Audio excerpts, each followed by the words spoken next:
کیسے ہے در حقیقت اسلام اور معیشت۔ بسم اللہ الرحمن الرحیم۔ ناظرین، دیکھتی آنکھوں سنتے کانوں، قاری خلیل کا آپ کو سلام پہنچے۔ ہم اسلام اور معیشت کے عنوان سے اسلامی بینکاری میں پائے جانے والے تکافل کے موضوع پر آپ کی خدمت میں حاضر ہیں۔ تکافل امداد باہمی کا ایک ادارہ ہے، بظاہر اس میں کوئی شک نہیں ہے، اسی طرح جس طرح انشورنس ہے، لیکن اسلامی بینکوں نے اس میں تھوڑا فرق رکھا۔ قرآن مجید نے بھی اس لفظ کو استعمال کیا، احادیث نے بھی اس لفظ کو استعمال کیا۔ چنانچہ سورہ مریم میں قرآن مجید میں اللہ رب العالمین کا ارشاد ہے، فَتَقَبَّلَهَا رَبُّهَا بِقَبُولٍ حَسَنٍ وَأَنبَتَهَا نَبَاتًا حَسَنًا وَكَفَّلَهَا زَكَرِيَّا۔ یہ کفالت کا لفظ قرآن نے یہاں استعمال کیا۔ اسی طرح سورہ آل عمران میں آیت نمبر 44 میں اللہ رب العالمین نے اس کو اس طرح استعمال فرمایا، وَمَا كُنْتَ لَدَيْهِمْ اِذْ يُلْقُونَ أَقْلَامَهُمْ أَيُّهُمْ يَكْفُلُ مَرْيَمَ۔ اللہ رب العالمین نے اپنے حبیب سے کہا کہ آپ اس وقت ان کے پاس موجود نہ تھے جب وہ لوگوں کے لیے قلمیں ڈال رہے تھے، یعنی قرعہ اندازی کر رہے تھے کہ مریم کی کفالت کون کرے گا۔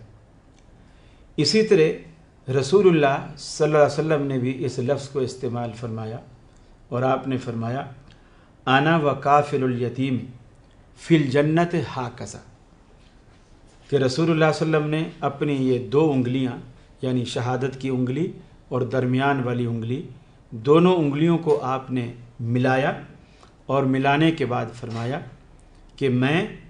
اور یتیم کی کفالت کرنے والا وہ شخص جنت کے اندر ایسے اکٹھے اور ایسے ساتھ ہوں گے جیسے یہ دو انگلیاں ساتھ ساتھ ہیں۔ اس کے دو مفہوم ہو سکتے ہیں۔ ایک مفہوم تو یہ کہ جس طرح یہ دونوں انگلیاں آپس میں قریب قریب ہیں، گویا اس کا محل بھی جنت میں میرے محل کے قریب قریب ہوگا، تو کیا یہ شرف کم ہے؟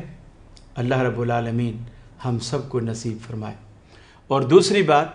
اس کا یہ مفہوم یوں بھی ہو سکتا ہے کہ جیسے یہ شہادت والی انگلی تقریباً آدھے پور کے لگ بھگ درمیان والی بڑی انگلی سے قدرے چھوٹی ہے، اب گویا ایک سٹیپ یہ نیچے ہے اور یہ ایک سٹیپ اوپر ہے۔ گویا رسول اللہ صلی اللہ علیہ وسلم نے یوں اشارہ کر کے فرما دیا، وہ جنت میں میرے ساتھ ایسے ہوگا جیسے یہ اوپر ایک سٹیپ یہ میرا محل ہے اور ایک سٹیپ نیچے اس کا محل ہوگا۔ یہ بالکل ویسی بات ہے کہ یہ تیری معراج کہ تو لوح و قلم تک پہنچا، اور یہ میری معراج کہ میں تیرے قدم تک پہنچا، اور یہ سودا مہنگا نہیں ہے۔ یتیموں کے سر پہ شفقت کا ہاتھ پھیرا کیجیے تاکہ جنت میں رحمت عالم صلی اللہ علیہ وسلم کی خدمت کا شرف نصیب ہو جائے۔ اسلام کے نظام تکافل پر جب ہم نظر ڈالتے ہیں تو ہمیں ہمارے ہاں چاہے وہ تکافلی ادارے ہوں یا انشورنس کے ادارے، جو ایک عوض اور جو تجارتی سلسلہ، تجارتی رنگ، کاروباری رنگ اس میں نظر آتا ہے، اسلام کے نظام کفالت عامہ کے اندر ایسی کوئی چیز موجود نہیں ہے۔ ہر کفالت بے لوث ہوتی ہے۔ مثلا اگر کوئی بیوہ کو کوئی مالدار، کوئی تاجر مکان بنا کے دے رہا ہے تو وہ اس کے بدلے میں اس سے کچھ نہیں چاہتا۔ کوئی یتیم کو کپڑے پہنا رہا ہے، اس کے بدلے میں وہ اس سے کچھ نہیں چاہتا۔ کوئی بھوکے کو کھانا کھلا رہا ہے، وہ اس کے بدلے میں اس سے کچھ نہیں چاہتا۔ یہ اسلام کا نظام کفالت ہے، اور قرآن مجید نے اس کفالت عامہ کا اتنا ذکر فرمایا، ارشاد باری تعالیٰ ہے، فرمایا ارأیت الذی یکذب بالدین فذلک الذی یدعو الیتیم ولا یحض علی طعام المسکین۔ ایک ہے مسکین کو کھانا کھلانا، بہت اچھی بات ہے، اور ایک ہے کھانا نہ کھلانا، یعنی میں نے اس کو کھانا نہیں کھلایا، میرے پاس نہیں تھا، یا تھا تو میں بخل کر گیا، میں نے اس کو کھانا نہیں دیا۔ قرآن مجید نے اس کو تو عیب کہا ہی، لیکن اس کو بھی عیب قرار دیا کہ وہ خود تو نہیں کھلا سکتا تھا، لیکن دوسرے بندے کو جو کھلا سکتا تھا اس کو بھی اس نے ترغیب نہیں دی۔ اگر وہ اس کو بھی ترغیب دے دیتا تو جتنا کھلانے والے کو ثواب ملتا اتنا ترغیب دینے والے کو بھی ثواب ملتا، جیسا کہ رسول اکرم صلی اللہ علیہ وسلم نے فرمایا الداعی الی الخیر کفاعلہ، کہ نیکی کی طرف بلانے والا، نیکی کی دعوت دینے والا، نیکی کے راستے کی طرف دعوت دینے والا، وہ فرمایا ایسے ہے جیسا خود نیکی کرنے والا۔ تو قرآن مجید نے اسے بھی معیوب سمجھا کہ ولا یحض علی طعام المسکین، کہ وہ مسکینوں کو کھانا کھلانے کی تلقین نہیں کرتا، ان کو ترغیب نہیں دیتا، یعنی لوگوں سے بھی نہیں کہتا کہ مسکینوں کو کھانا کھلاؤ۔ اسی طرح قرآن مجید میں ایک دوسری جگہ پر اللہ رب العالمین نے فرمایا کہ اس کھلانے سے جو انکار کرنا ہے تو کجا دوسری بات ہے، لیکن متمول شخص کو، جو مالدار آدمی ہے، کسی بھوکے غریب شخص کو کھانا کھلانے کی تلقین نہیں کرتا، تب بھی وہ صحیح دیندار نہیں ہے۔ ایک دوسری جگہ قرآن مجید نے اسے یوں بیان فرمایا، سورہ حاقہ میں آیت نمبر 30 سے 34 تک اللہ رب العالمین نے فرمایا خذوہ فغلوا ثم الجحیم صلوا ثم فی سلسلۃ ذرعها 70 ذراعا فاسلکوہ، پھر فرمایا انہ کان لا یؤمن باللہ العظیم ولا یحض علی طعام المسکین۔ وہی بات اللہ رب العالمین نے یہاں فرمائی کہ اسے پکڑو، اس کے گلے میں توق ڈالو، پھر اسے گھسیٹتے ہوئے جہنم میں داخل کرو، 70 گز کی لمبی زنجیروں میں اسے جکڑ دو، وہ دوزخ کی آگ کی بنی ہوئی زنجیریں ہوں گی۔ یقیناً یہ وہی ہے جو خدائے برتر اور خدائے عظیم و جلیل پر ایمان نہیں لایا تھا اور نہ ہی محتاجوں کو کھانا کھلانے کی ترغیب دیتا تھا۔ تو اللہ رب العالمین کے ہاں یہ چیز معیوب ہے کہ آدمی مسکین کو کھانا اگر کھلا نہیں سکتا تو کسی سے کھلوا دے، کسی سے کہہ کر اسے کھلا دے۔ ایک اور جگہ مومنین کی تعریف کرتے ہوئے رب کریم نے فرمایا وَيُطْعِمُونَ الطَّعَامَ عَلَى حُبِّهِ مِسْكِينًا وَيَتِيمًا وَأَسِيرًا، کہ وہ لوگ ایسے ہیں کہ وہ اللہ کی محبت میں اپنا کھانا مسکین کو، یتیم کو، قیدی کو کھلاتے ہیں۔ یعنی کسی بھی تنگ دست کی مدد کرنا یہ اسلام کا مزاج ہے۔ کسی غریب کی، کسی ضرورت مند کی، کسی حاجت مند کی کفالت کرنا، مدد کرنا، یہ اسلام کا مزاج ہے۔ اسی طرح رسول اللہ صلی اللہ علیہ وسلم نے اس کو ترغیب دینے کے لیے یہ بھی فرمایا کہ جس کے پاس اگر 2 آدمیوں کا کھانا ہو، من کان عندہ طعام اثنین، اگر کسی کے پاس 2 آدمیوں کا کھانا ہو تو فرمایا وہ تیسرے کو مہمان بنا کر شامل کرے، اور اگر 4 کا ہو تو 5ویں یا 6ٹھے کو بطور مہمان شامل کرے۔ گویا آپ کے فرمانے کا مقصد یہ تھا 2 آدمیوں کا کھانا ہوگا، 3 کو کفایت کرے گا، 3 کا ہوگا تو وہ 4 اور 5 کو کفایت کرے گا۔ علی ھذا القیاس، کہ اللہ تبارک و تعالیٰ نے یہ ترغیب دی ہے اور رسول اللہ صلی اللہ علیہ وسلم نے بھی ہمیں یہ ترغیب دی ہے، اور یہ اسلام کا مزاج ہے۔ اور اسی چیز کو رسول اللہ صلی اللہ علیہ وسلم نے ایک اور مثال سے واضح فرمایا۔ آپ نے فرمایا تر المؤمنین فی تراحمہم، فرمایا تو مومنوں کو دیکھے گا ان کے رحم و کرم میں، وتعاطفہم، تو دیکھے گا مومنین کو آپس میں محبت اور شفقت، انس اور مودت اور لطف و کرم میں، تو ایک جسم کی مانند دیکھے گا جس کے ایک عضو کو تکلیف پہنچتی ہے تو اس کا سارا جسم جو ہے وہ بیداری اور بخار میں اس کا شریک ہوتا ہے۔ کٹ انگلی پہ لگتا ہے، ناخن ایک انگلی کا پکتا ہے،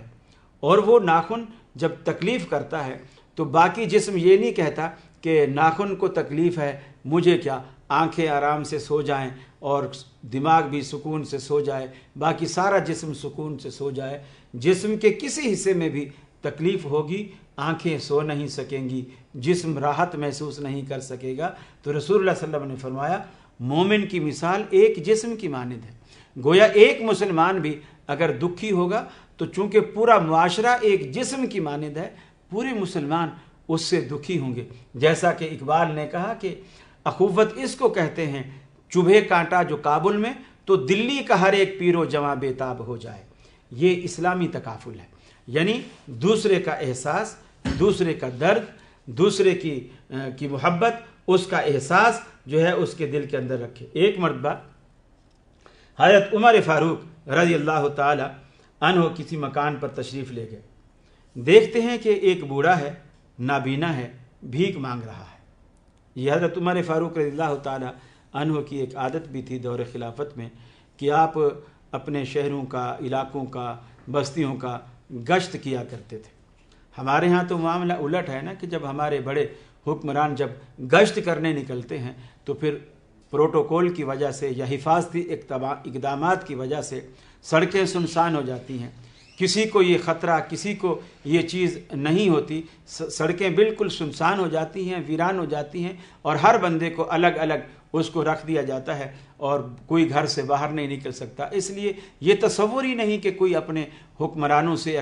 اپنے حاکموں سے کوئی غریب آدمی ڈائریکٹلی جا کر کے ملاقات کر سکے یا مل سکے، لیکن وہ خلفاء یہ مواقع خود فراہم کرتے۔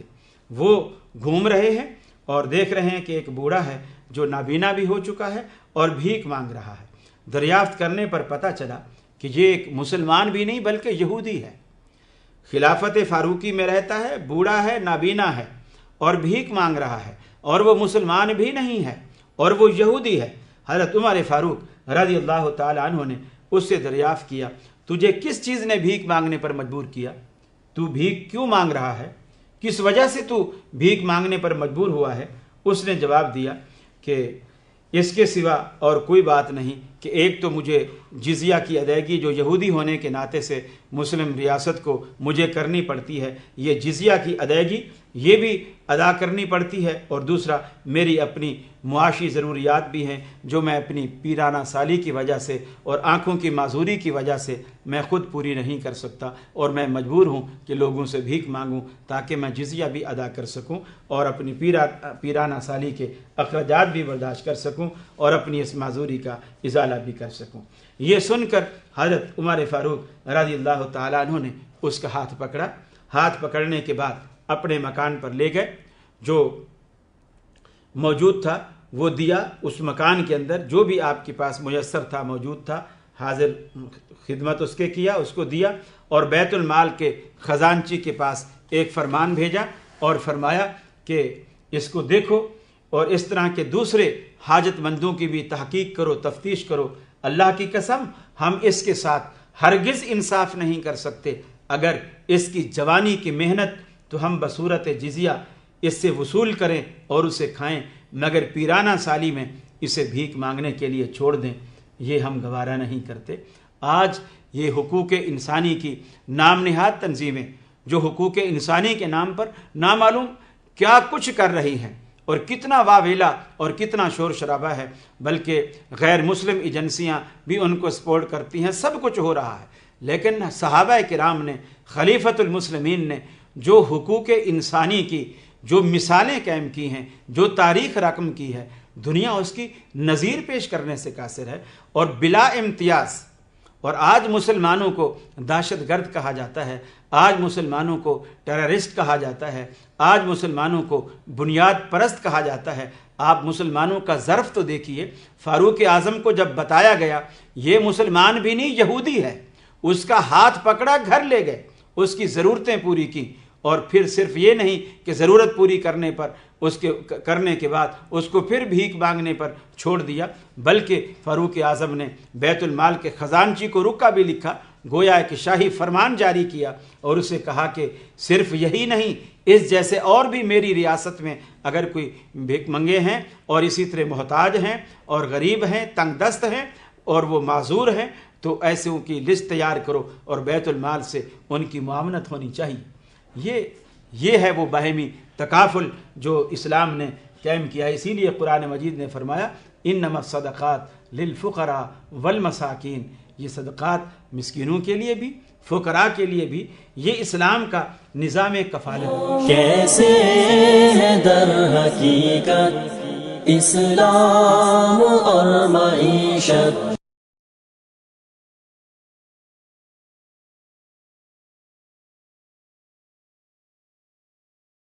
کیسے ہے در حقیقت اسلام اور معیشت۔ ایک اور مثال دیکھیے، حضرت عمر فاروق رضی اللہ تعالی عنہ دیکھتے ہیں کہ مدینے کے اندر ایک بڑھیا ہے، بہت عمر رسیدہ ہے،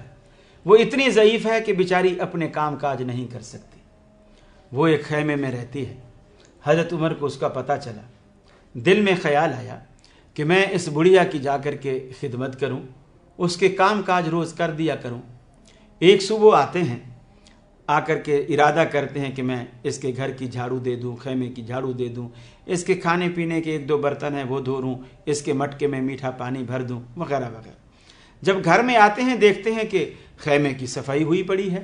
برتن دھلے پڑے ہیں اور اس کا مٹکا بھی پانی سے بھرا رکھا ہے۔ دوسرے دن تھوڑا اس سے زیادہ جلدی آئے، دیکھا کہ پھر یہ کام ہوا پڑا ہے۔ اب ان کے ذہن میں یہ خیال آیا کہ ایسا کون شخص ہو سکتا ہے کہ جو مجھ سے پہلے آتا ہے اور یہ سارے کام کاج کر کے چلا جاتا ہے۔ خاتون سے بڑھیا سے پوچھا، اماں آپ کو پتہ ہے یہ صفائی کون کر کے جاتا ہے؟ اس نے کہا، بیٹا مجھے تو پتہ نہیں ہے، کوئی اللہ کا بندہ آتا ہے اور یہ سارے کام کر کے چلا جاتا ہے۔ فاروق اعظم رضی اللہ تعالیٰ عنہ گھات لگا کر کے بیٹھ گئے، آج میں یہ پتہ لگاؤں گا کہ یہ کون شخص ہے۔ یہ امام محمد کتاب الآثار میں فضائل الصحابہ کے اندر یہ روایت لائے ہیں، اسے وہاں دیکھا جا سکتا ہے۔ حضرت عمر گھات لگا کر بیٹھ گئے اور دیکھتے ہیں کہ آج میں دیکھتا ہوں کہ کون آتا ہے۔ دیکھتے ہیں کہ ایک شخص آتا ہے، سر پہ رومال ڈالا ہوا ہے، گویا منہ کو کچھ چھپایا ہوا ہے۔ خیمے میں داخل ہوتا ہے، جھاڑو دیتا ہے، اس کے برتن صاف کرتا ہے، مٹکے میں اس کے پانی بھرتا ہے، اس بڑھیا سے پوچھتا ہے، اماں کوئی اور کام ہے؟ وہ کہتے ہیں نہیں بیٹا جزاک اللہ، اور کوئی کام نہیں۔ یہ پوچھنے کے بعد خیمے سے منہ چھپائے نکلنے لگتا ہے تو حضرت عمر جو گھات لگائے بیٹھے تھے وہ نکل کر سامنے آ جاتے ہیں، اور جب سامنے آتے ہیں، جب دیکھتے ہیں کہ انہوں نے چہرے سے کپڑا ہٹایا تو کیا دیکھتے ہیں؟ وہ خلیفۃ المسلمین، خلیفہ اول ابو بکر صدیق رضی اللہ تعالی عنہ ہے۔ دنیا اس کی کوئی مثال پیش کر سکتی ہے کہ ایک خلیفۃ المسلمین، مدینے میں بسنے والی کسی بڑھیا کا جو عمر رسیدہ ہے اور وہ اپنے کام کاج خود نہیں کر سکتی، وہ خلیفۃ المسلمین اس کے خیمے کا جھاڑو دے، اس کے کھانے پینے کے برتن دھوئے، اس کے مٹکے میں پانی بھر کے دے۔ یہ جذبہ کوئی پیش کر سکتا ہے؟ یہ تاریخ صحابہ کرام نے رقم کی، اور یہ اسلام کا مزاج ہے، اور یہ اسلام کا باہمی تکافل ہے جو اسلام کے اندر پیدا ہوا ہے۔ آپ دوسری مثال دیکھیے، تقریباً سن 18 ہجری کی بات ہے۔ صحابہ بیان کرتے ہیں کہ پوری قحط سالی ہوئی 18 ہجری میں۔ حضرت عمر فاروق رضی اللہ تعالیٰ عنہ کا دور خلافت تھا،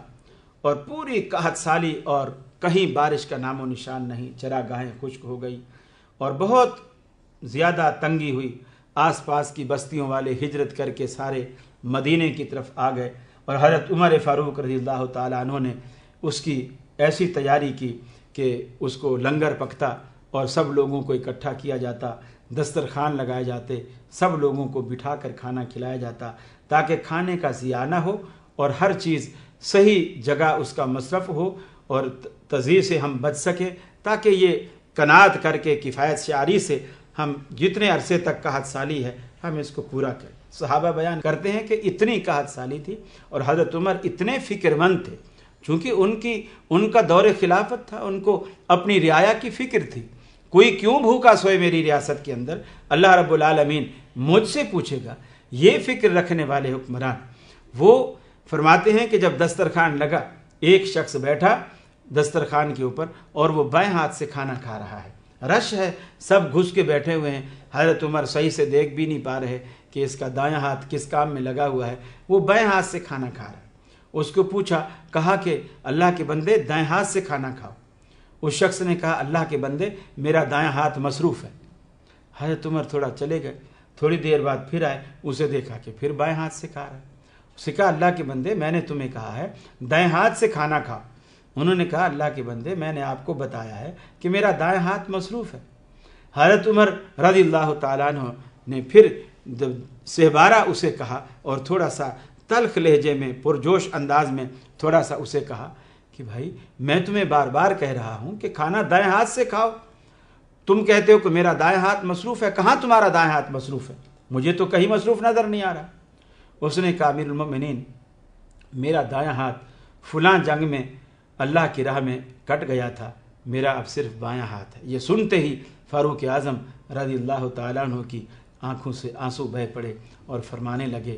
تیرا ایک ہاتھ ہی نہیں ہے، تو ایک ہاتھ سے کام کرتا ہے، کیسے کھانا کھاتا ہوگا، کیسے وضو کرتا ہوگا، کیسے کپڑے بدلتا ہوگا، کیسے تیری خدمت ہوتی ہوگی۔ حضرت عمر فاروق رضی اللہ تعالیٰ عنہ نے اسے بیت المال سے ایک خادم دیا اس کی خدمت کے لیے، اور بیت المال سے اسے ایک سواری دی۔ یہ ہے وہ کفالت، یہ ہے وہ نظام تکافل جو صحابہ کرام نے آپس کے اندر قائم کیا، اور اس میں یہ کوئی شرط نہیں تھی کہ اگر تم بیت المال میں جمع کراؤ گے تو بیت المال تمہاری مدد کرے گا۔ یہ بنیادی فرق ہے انشورنس کمپنیوں میں، بیمہ کمپنیوں میں اور نظام تکافل میں بھی، کہ ایسی کوئی شرط نہیں تھی کہ جو بیت المال سے پالیسی خریدے گا ہمیں ماہانہ یا سالانہ اتنا دیا کرے گا تو ہم اس کو دیں گے، بلکہ زکوٰۃ جب بڑھتی تھی تو ان لوگوں میں نہیں بڑھتی تھی جنہوں نے زکوٰۃ دی ہے۔ جو صدقات عطیات بیت المال میں لوگ جمع کراتے تھے، جب بیت المال سے وہ صدقات عطیات تقسیم ہوتے تھے تو وہ ان لوگوں میں تقسیم نہیں ہوتے تھے جنہوں نے جمع کرائے ہیں، بلکہ ان لوگوں میں تقسیم ہوتے تھے جنہوں نے جمع نہیں کرائے، جن کی وہ حیثیت نہیں تھی، جن کی وہ طاقت نہیں تھی، جو وہ یہ استطاعت نہیں رکھتے تھے۔ چنانچہ حضرت عمر فاروق رضی اللہ تعالی عنہ کی یہ مثالیں بھی ہمارے سامنے ہیں، صحابہ کرام کی یہ مثالیں بھی ہمارے سامنے ہیں۔ اسی طرح اللہ رب العالمین نے کس طرح اس نظام کو جوڑ دیا ہے، اور ضعفاء کی مدد اور مسلمانوں کی مدد، ایک دوسرے کی مدد، ایک دوسرے کا خیال رکھنا بالکل ایک جسم کی مانند جوڑ دیا ہے۔ ہمارے ہاں جو اسلامی بینکوں میں بھی تکافل کے نام سے جو چیز رائج ہے اور جو چیز مروج ہے، اس میں بھی بہت ساری قباحتیں ہیں، اور ابھی تک کوئی شکل دوسرے انشورنس کی طرح، دوسرے بینکوں کی طرح اسلامی بینک بھی اگرچہ ابھی ایسی یعنی بکس بھی آ چکی ہیں اور وہ لکھ چکے ہیں کہ تکافل کا ایک پورا نظام ہے اور رائج بھی ہے، اور بہت سارے ادارے ان کو سپورٹ بھی کر رہے ہیں، لیکن سچ یہ ہے کہ ابھی تک اسلامی بینکوں کے اندر بھی نظام تکافل اسلامی طریقے پر نہیں آ سکا۔ اس کی بنیادی وجہ یہ ہے کہ اگرچہ وہ کہتے ہیں کہ ہم اس کو وقف کے ذریعے جو ہے مقرر کرتے ہیں اور وقف کے ذریعے قائم کرتے ہیں، لیکن ہم دیکھتے ہیں کہ وقف میں ایسا نہیں ہے،